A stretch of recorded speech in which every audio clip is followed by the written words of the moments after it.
श्रीमद्भागवत महापुराणं प्रथमस्कन्धं द्वादशोऽध्यायम्। शौनक उवाच अश्वत्थाम्नोपसृष्टेन ब्रह्मशिष्णोरुतेजसा उत्तराया हतो गर्भ ईशेनाजीवितः पुनः तस्य जन्म महाबुद्धेः कर्माणि च महात्मनः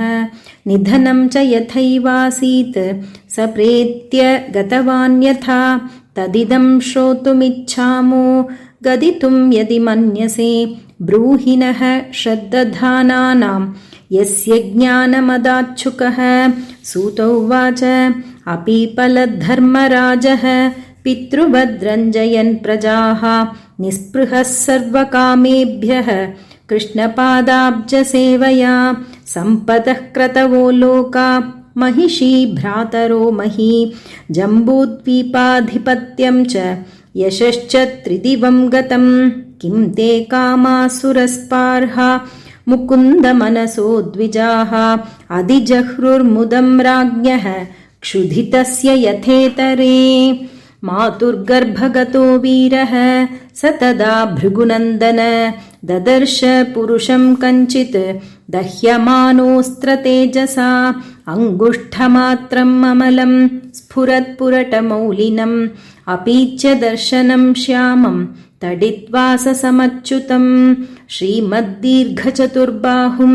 तप्तकाञ्चनकुण्डलं क्षतजाक्षं गदापाणिम् आत्मनः सर्वतो दिशं परिभ्रमन्तमुल्काभां भ्रामयन्तं गदां मुहुः अस्त्रतेजः स्वगदया निहारमिव गोपतिः विधमन्तं सन्निकर्षे पर्येक्षतक इत्यसौ विधूय तदमे आत्मा भगवान् धर्मगुविभुः मिषतो दशमासस्य तत्रैवान्तर्दधे हरिः ततः सर्वगुणोदर्के सानुकूलग्रहोदये जज्ञे वंशधरः पाण्डोः भूयः पाण्डुरिवौजसा तस्य प्रीतमना राजा विप्रैर्धौम्यकृपादिभिः जातकं कारयामास वाचयित्वा च मङ्गलं हिरण्यं गां महीं ग्रामान् हस्त्यश्वान् नृपतिर्वरान् प्रादात् स्वन्नं च विप्रेभ्यः प्रजातीर्थे स तीर्थवित् तमूचुर्ब्राह्मणास्तुष्टा राजानं प्रश्रयान्वितं येष ह्यस्मिन् प्रजातन्तौ पुरूणां पौरवर्षभ दैवेन प्रतिघातेन शुक्ले संस्थामुपेयुषि रातो वोऽनुग्रहार्थाय विष्णुना प्रभविष्णुना तस्मान्नाम्ना विष्णुरात इति लोके बृहच्छ्रवाः भविष्यति न सन्देहो महाभागवतो महान्। युधिष्ठिर उवाच अप्येष वंश्यान् राजर्षीन् पुण्यश्लोकान् महात्मनः अनुवर्तितास्विद्यशसा साधुवादेन सत्तमाः ब्राह्मणा ऊचुः पार्थ प्रजाविता साक्षात् इक्ष्वाकुरिव मानवः ब्रह्मण्यः सत्यसन्धश्च रामो दाशरथिर्यथा एष दाता शरण्यश्च यथा यौषी नरशिभिः यशो वितनिता स्वानां दौष्यन्तिरिव यज्वनाम् धन्विनामग्रणीरेष तुल्यश्चार्जुनयोर्द्वयोः हुताश इव दुर्धर्षः समुद्र इव दुस्तरः मृगेन्द्र इव विक्रान्तो निषेव्यो हिमवानिव तितिक्षुर्वसुधेवासौ सहिष्णुः पितराविव पितामहः समः साम्ये प्रसादे गिरिशोपमः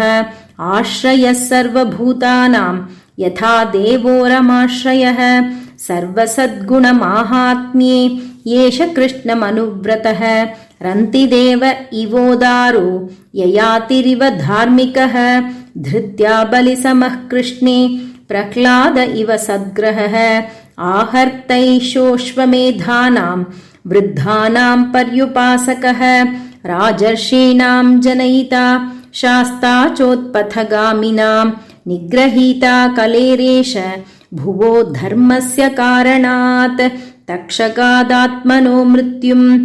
द्विजपुत्रोपसर्जितात् प्रपत्स्यत उपश्रुत्य मुक्तसङ्गः पदं हरेः जिज्ञासितात्मयाथात्म्यो मुनेर्व्याससुतादसौ हित्वेदं नृपगङ्गायां यास्यत्यद्धा कुतो भयम् इति राज्ञ उपादिश्य विप्राजातककोविदाः लब्धापचितयः सर्वे प्रतिजग्मुस्वकान् गृहान् स एष लोके विख्यातः परीक्षिदिति यत्प्रभुः गर्भे दृष्टमनुध्यायन् परीक्षेत नरेष्विह स राजपुत्रो ववृधे आशुशुक्लैवोडुपः आपूर्यमाणः पितृभिः काष्ठाभिरिव सोऽन्वहम् यक्ष्यमाणोऽश्वमेधेन ज्ञातिद्रोहजिहासया राजा लब्धधनो दद्यौ अन्यत्र करदण्डयोः तदभिप्रेतमालक्ष्य भ्रातरोच्युतचोदिताः धनं प्रहीणमाजह्रुः उदीच्यां दिशि भूरिशः तेन संभृतसंभारो धर्मपुत्रो युधिष्ठिरः वाजिमेधैस्त्रिभिर्भीतो यज्ञैः समयजद्धरिम् आहूतो भगवान् राज्ञा याजयित्वा द्विजैर्नृपम् उवास कतिचिन्मासान् सुहृदां प्रियकाम्यया ततो राज्ञाभ्यनुज्ञातः कृष्णया सह बन्धुभिः ययौ द्वारवतीं ब्रह्मन् सार्जुनो यदुभिर्वृतः। ओं तत्सत् इति श्रीमद्भागवते महापुराणे प्रथमस्कन्धे नैमिषीयोपाख्याने परीक्षिज्जन्मादि उत्कर्षो नाम 12 अध्यायः।